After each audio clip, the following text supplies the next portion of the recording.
Buenos días, mi nombre es Marco del Prato y junto con mi compañero Federico Castillo vamos a realizar nuestra presentación para el concurso Logo de Creatividad en Automatización. Nuestro proyecto es el Sistema Integral de Asistencia Electoral.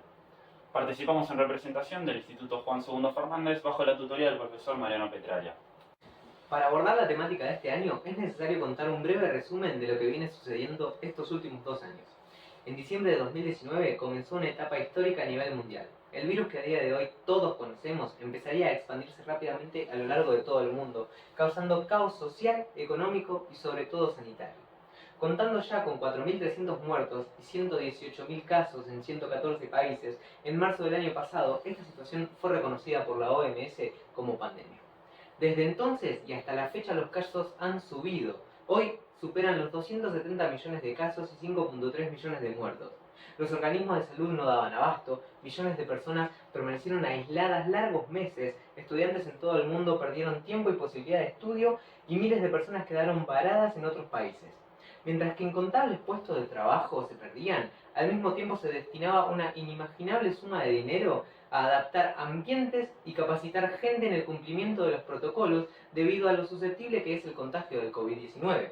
Estuvimos expuestos a un virus volátil que se transmite de una persona a otra con tan solo respirar el mismo aire o haber tocado el mismo objeto. Esto hace que aquellos eventos que involucran a mucha gente reunida en un espacio durante un largo lapso de tiempo sean un foco de contagio que resulta clave evitar, y en medio de este marco de crisis sanitaria, en el año 2021, habría una jornada masiva que aún así no podría ser omitida.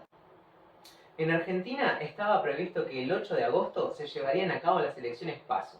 El padrón electoral argentino cuenta con más de 34.3 millones de electores habilitados y según datos oficiales del 2019 se cuenta con alrededor de 100.000 mesas electorales. En promedio de los últimos 10 años, el porcentaje de participación electoral ronda el 77%, con lo que haciendo unos cálculos podríamos estimar un total de 260 personas por mesa en un intervalo de 10 horas, equivalente a 26 personas por hora pasando por un mismo cuarto y firmando un mismo libro. Semejante concentración de gente a nivel país produciría un aumento desmedido de los casos y haría colapsar del todo al sistema de salud. En agosto, durante la que hubiera sido la semana de las elecciones, aparecían diariamente más de 3.000 casos nuevos en Argentina. En ese momento, menos de un 30% de la población estaba totalmente inmunizada, y por esto resultó imprescindible idear diversas estrategias para que el impacto no fuera tan dañino. Los protocolos fueron anunciados y las ideas con respecto a cómo reducir la probabilidad de contagio eran claras y lógicas, pero era poca la seguridad que le brindaba a la gente, puesto que el control y gestión de todos aquellos procesos caían directamente en manos de personas que, como todos sabemos, pueden cometer errores, y más aún tratándose de un régimen atípico y nuevo para todo el mundo. Tal es así que la situación tan dramática del momento conllevó a que solo vote poco más de un 66% del padrón en las votaciones primarias y en las definitivas solo un 71%, siendo ambos récords históricos de baja participación. Ante todas las necesidades con las que se encuentra nuestra población, nuestro gobierno tiene un abanico de posibilidades para prevenir la suba de contagios. La primera posibilidad es extender los horarios de votación. Esto es algo que el gobierno tuvo en cuenta pero que no aplicó. Sin embargo, la jueza electoral María Servini dijo que habrían podido extenderse algunas mesas que se encuentren demoradas, pero que cualquier persona que llegue luego de las 18 horas no tendría permitido sufragar. De la mano con esto podemos tener en cuenta un sistema de turnos en el que, por ejemplo, le den un troquel a los votantes mientras llegan y ellos puedan realizar la fila a distancia o incluso volver más tarde si ven que quedan muchos por delante. Un país que aplicó esto fue Israel y pudo evitar una ola de contagios. La desventaja es que podría conllevar a que se realicen los comicios en varios días, debido a que genera algunas demoras o que proliferen las quejas por una mala organización. Una opción que tomó el 80% de los países durante la pandemia fue postergar las elecciones con el objetivo de llegar con un mayor porcentaje de la población inmunizada por la vacuna. En Argentina, ambas elecciones se retrasaron un mes y tuvo un efecto positivo. También se aumentó la cantidad de centros de votación, pasando de tener 15.000 a 19.000. Esto significa que alrededor del 25% del padrón tuvo que votar en otro sitio. Si bien las dos últimas opciones en conjunto deberían dar buenos resultados, no faltaron las imágenes de largas filas de personas esperando en las calles para sufragar, sin el distanciamiento que corresponde y algunas incluso sin barbijo. Por último, una de las opciones que se vienen aplicando en distintos países como Estados Unidos, Bélgica, Brasil o India son las votaciones electrónicas. Hay muchas formas de realizarlas. En el 2019 se utilizaron algunas de estas para el voto a gobernador en Capital Federal. Algunos testimonios señalan que, una vez que la gente se capacita en cómo utilizar las máquinas, el tiempo de sufragio se reduce a la mitad. Lo que tienen de interesante estas es que no solo entra en juego la salud para nuestra comunidad, sino que también implican una alternativa más eco-friendly debido a la baja en el desperdicio de papel. Nosotros somos conscientes de los percances que tienen este tipo de elecciones, como que al tener que hacer un código abierto para evitar corrupciones resulte más fácil hackear el sistema, o incluso allá por 2019 algunas personas reportaron que podían votar más de una vez. Además, sabemos lo difícil que es llevar a cabo un cambio social tan grande. Por eso, nosotros decidimos introducir una nueva opción que tenga como base principal acelerar todos los procesos engorrosos que se llevan a cabo en los comicios. Nuestro sistema integral de asistencia electoral permite innovar sobre un sistema que se lleva a cabo sin cambios desde el siglo pasado, permitiendo mantener el tradicionalismo que en tanto nos caracteriza a los argentinos. También buscamos incluir a todas esas personas que no sufragaron debido al miedo que tenían de contagiarse o simplemente no aguantaron las largas filas. Aquí nos remitimos a los datos previos sobre la poca gente concurrida para votar. Luego participamos en asegurar a los votantes de que sus derechos están protegidos y no existe ningún tipo de corrupción, manipulación o fraude. Asimismo, fomentar el cumplimiento del protocolo provisto por el Poder Judicial, ya que en carne propia vimos cómo no se respetaron los 15 minutos de ventilación cada 2 horas, por dar un ejemplo. Por último, nos interesa mejorar la infraestructura de los lugares ya disponibles y dejarlos preparados para elecciones futuras, tomando en cuenta que deberemos ser versátiles con cada espacio en particular. Como mencionamos anteriormente, el CIAE se enfoca en resolver aquellas cuestiones que hicieron a los electores vacilar al momento de ir a votar. En primer lugar, es crucial agilizar la dinámica de la jornada electoral, más en particular este año. Ya de por sí la logística de las elecciones que venimos repitiendo desde hace décadas no es lo más veloz posible. En todas las elecciones estamos acostumbrados a ver pasillos llenos de gente esperando en el patio y en las mesas simultáneamente, causando incluso complicaciones para que el personal de la institución pueda organizar y movilizar a cada individuo.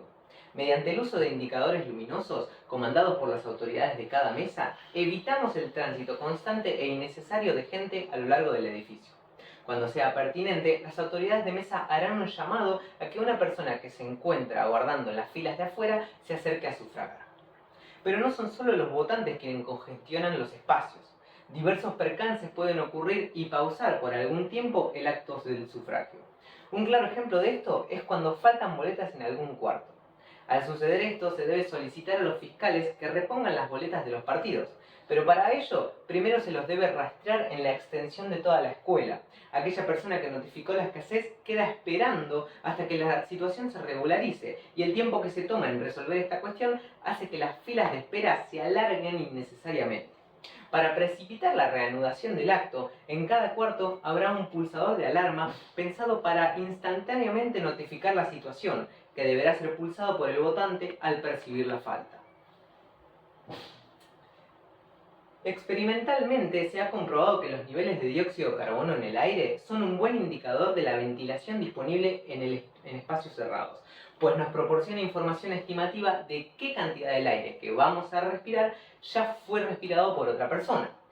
Por lo tanto, llevar un control permanente de este componente es fundamental a la hora de garantizar que el ambiente sea seguro para que la gente concurra.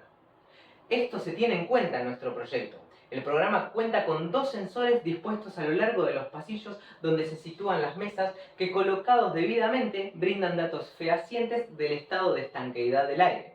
En cuanto el ambiente se torna nocivo, automáticamente se avisa la situación a las autoridades para que no sigan llamando gente, se espera a que todos los cuartos estén vacíos y se inicia un ciclo de ventilación de seguridad que durará 15 minutos.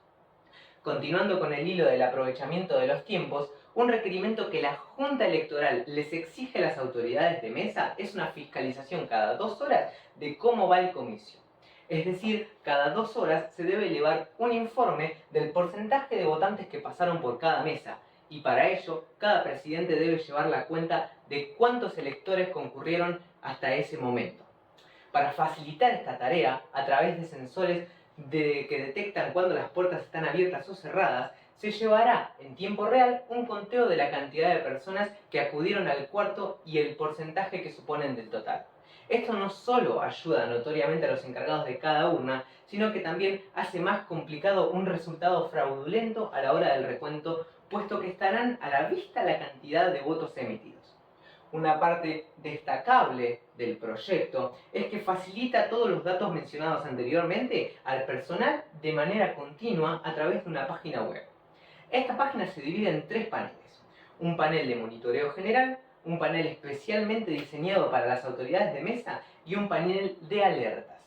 El primero nos muestra un panorama general del estado en que se encuentra cada cuarto y muestra el nivel de dióxido de carbono censado en los pasillos. El segundo funciona como nexo entre el sistema y las autoridades, permitiéndoles llamar a la gente que está esperando en las filas afuera y además contiene de manera clara los datos sobre la cantidad de gente que ya votó en cada mesa. Finalmente, el tercer panel funciona como un llamado rápido a la atención de aquella autoridad que debe estar atenta a solucionar problemas como un faltante de boletas o avisar a quienes esperan fuera que se realizará una breve pausa por ventilación. Nuestro proyecto tiene en mayor medida un beneficio social. Por esto consideramos que debería ser impulsado por el Estado o este debería tercerizarlo. Sin embargo, podemos estimar que si se hubiera aplicado nuestro proyecto durante el 2021, se habrían abaratado los costes. Nuestro sistema integral de asistencia electoral evita la posibilidad de que se colapse el sistema de salud por una posible nueva ola, ya sea con el virus actual, alguna de sus variantes o cualquier otro virus o bacteria que venga en el futuro. También somos conscientes de que la ampliación en la cantidad de centros de votación debe haber salido cara. Podemos estimar que se tuvo que enviar un especialista a cada establecimiento a determinar la cantidad de mesas que se podrían habilitar de acuerdo al espacio disponible. Esto es algo que con la aplicación de nuestro proyecto habría sido necesario, pero con la diferencia de que se habrían ahorrado la revisión de 4.000 espacios. Siguiendo la línea anterior, se habrían ahorrado los sueldos de todas las personas partícipes, desde las autoridades de mesa hasta la gendarmería, y la capacitación que les dictan a estas. Asimismo, los insumos utilizados tales como lapiceras, alcohol en gel, boletas, papelería, habrían disminuido en cantidad. Es importante para realizar la comparación destacar que, si bien el CIAE tiene un precio elevado, lleva consigo la gran adaptabilidad que lo caracteriza. Con esto recordamos que no todos los establecimientos van a utilizar la comunicación entre mesas y cuartos oscuros, o no todos van a utilizar la de mesas y filas de entrada, por lo que no se utilizará el presupuesto estimado completo en la gran mayoría de los casos. De la misma forma, es posible que no todos los espacios necesiten 2 sensores de dióxido de carbono o que no todos tengan 8 mesas para comunicar, reduciendo los precios totales. Para finalizar la presentación, nos gustaría destacar que nuestra planificación técnica se puede adaptar con fines sanitarios en otros ámbitos totalmente distintos. No es muy difícil imaginarse un control de aforo en cines, teatros o estadios donde se vaya comunicando al personal y a la boletería si un cliente no cumple un protocolo, o utilizando el web editor que utilizamos en el CIAE. Tampoco es impensable controlar la cantidad de gente que puede ingresar en un boliche y enviar los diagnósticos de todas las fiestas al municipio correspondiente para que pueda regular aquellas que se excedan. La realidad es que las combinaciones realizables con estos avances tecnológicos únicamente encuentran límite en el imaginario humano. Por eso queremos agradecer a la Fundación Siemens y a nuestra institución por acercarnos la posibilidad de participar activamente del cambio. Y, sin nada más que agregar, muchas gracias por escuchar.